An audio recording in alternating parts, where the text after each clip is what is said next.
yung ano, impact. Basta hindi siya makapag-hit.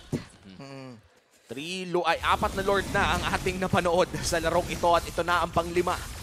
RSG ngayon ang susubok umagaw mula sa AP Bren at sinimulan na nga ito ng AP Bren. Kunat na ng Lord, men. Si Kyle TZ, scoot lang. Tamang scoots. Naghahanap ng pwesto, AP Bren holds the Lord. Hihilain ni Flap TZ malapit sa kanilang side of the map. Pero ang ganda na rin ang pwesto ng mga Raiders. Hindi nila alam kung nasan si Aqua. Si Irad ngayon ay nagtatago na rin. Mukhang matagal-tagal pa ang Lord Dance na to. Nararamdaman ko na kay Kira ang bola eh. And most likely, by the way, yung pwesto dito ni Eman, alam niya ng AP Bren kasi siya lagi nag-clear na minion wave dito sa may middle lane. Muntingan lang naman. May halong ka ba yun? May halong ka ba? Kala mo ikaw naglalaro eh. Oo, bato-bato lang ng ano, bato-bato lang. Pero ayun na nga, few coming in. Pero... Nagamit na yung worldie. Nagamit na yung worldie pati yung Fader Dare Strike. Okay, nagpe-fake lang muna. Fake skills lang yung mga yan.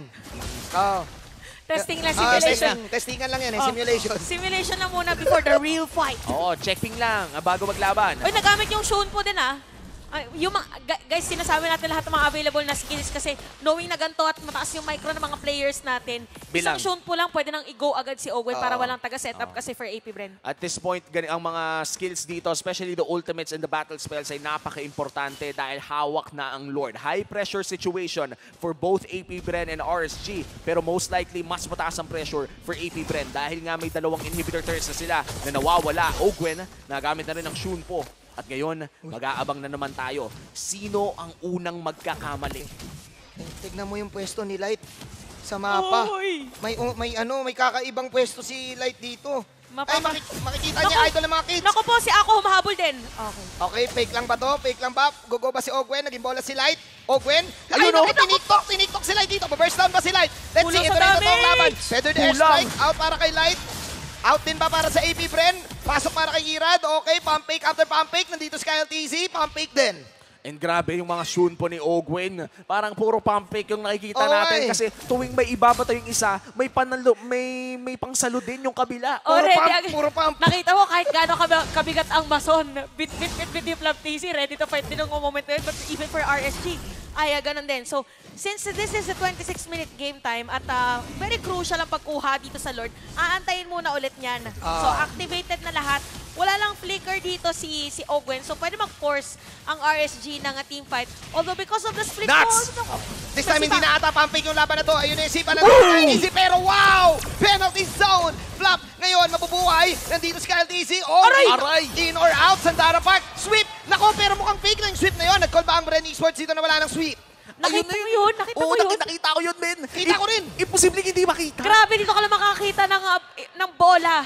Kalahati agad yung damage. Pero tignan mo, makapal yung minion wave kasi. Umisa yung Fanny. Hoy! Ginalati yung buhay niya. Tapos kumuha ng Tori sa baba. Yung sinasabi natin na yun talaga yung gagawin ni Kyle TZ kasi yung hero composition ng RSG, as much as possible, kailangan kompleto sila. Okay, ayun na yung talo na meron.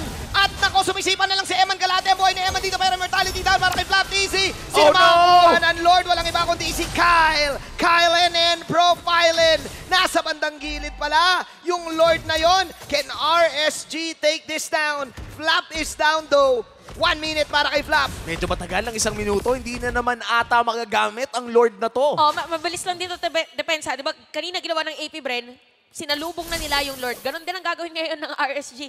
So mga 35 minutes. 35-minute game. Depende. Wait lang. Talunin natin yung MBL. 54 minutes. Onti pa. Onti pa yan. Nagdaga mo pa ng 20 minutes. 30 minutes to. Kaya pa to. And konteksto lamang para sa mga viewers natin dyan, nagkaroon kasi ng 53-minute game sa Grabe, MBL. no? Yun nga eh. Ang tagal ng mga laro. Longest game in MBL yun. Longest game in MBL history. Partida, 2 seasons pa lang. Partida pa Tsaka yun. ilang araw pa lang. Ilang araw pa lang, 1 week pa lang, 2 weeks pa lang. And AP Bren right now, hindi po nagmamatter ang gold lead dito dahil lahat sila ay lock build na. Ang pinaka-importante dito is yung mga kung meron silang extra gold para yung buy and sell na sinasabi natin. But for buy and sell, meron may immortality. Ang pwede maging option is Ice Queen 1, Winter Truncheon para dito sa mga sustain heroes. Hindi na magmamatter kung magic item or kung ano yung pwede mong pindutin. Yung activated na item. Basta napipindot. Para ma-prolong. Basta napipindot. Kapag wala mapindot, gawa ng Ba't kaya sinabi natin kailangan may extra gold? Narinig na natin yung unang isang concede ulit, Okay. which is pinipindot din. Okay. Eto na ang sipa ni Ogwen doon. Sumubok ang RSG mag-initiate pero sinatsang unang mawala dito. Wala na immortality. Ay, nako, Light! Nag-miss dito yung hug na aplikiran ni na Kuya Super Marco. With chat activated. Nandito si Kyle TC. Wind of Nature para kay Irad. Kaya ba nila Kyle. mag-outplay? Sumisipa lang si Eman. Doon sa bandang likod, tulado si Irad. Nothing's gonna happen. Fake lang pala lahat. Pinakaba lang kayo, guys. Ayoko Pinakaba na lang. mag-cast. Sparring lang naman, kinast mo ba? Oh, Grabe. practice lang pala daw yun. Practice lang, man. Oo. Alam mo naman kasi matagal-tagal na simula ng huling cast mo. Kaya, kinabahan ako din eh. Totoo doon Napainom akong tubig eh. Sulitin natin. And right now, we are close to the 30-minute mark, which means yung current record holder natin for longest game in this season at 28-something ay natalo na natin kanina pa. First week pa lang. First week pa lang. First week pa lang. Day 1 po nangyari yung 28 eh. Tama. Oy! Tawag ni Ay! But Kira Pero immortality. will take Uy, si Kyle Eman, si Eman, TC. si Eman, si Eman. Kyle TC, dami na pinipindot dito para makapindot na lang din. Pero out na lang din para kay Kyle TC dahil nga nabuhay pa siya. Nawala si Aqua. What an outplay para kay Kyle. Nag-aabol ngayon ang Bren Esports. Flap, Fresh Ogwen. from Romania. Pero ayun yung mga counter sipa. Oh no, Nandito Eman! Super Marco. Mawala ba si Eman dito? Eman, hindi niya nakakayanin pa. OMG! Si Ira din ay nawala at inubos na ng Hive ang mga Raiders. Si Nats ngayon ang pagtitripan. Ilolord pa ba nila to? Mukhang hindi. Mukhang sumisigaw na ng Endables ang mga base this time. Super Marco will go for nuts. At doon na nga ata masasabi ng Bren na kami na ang tatapos ng laban na to. 30 minutes in this game. Tapos ang laban. And this winning moment is brought to you by our official sponsor, FWD Life Insurance.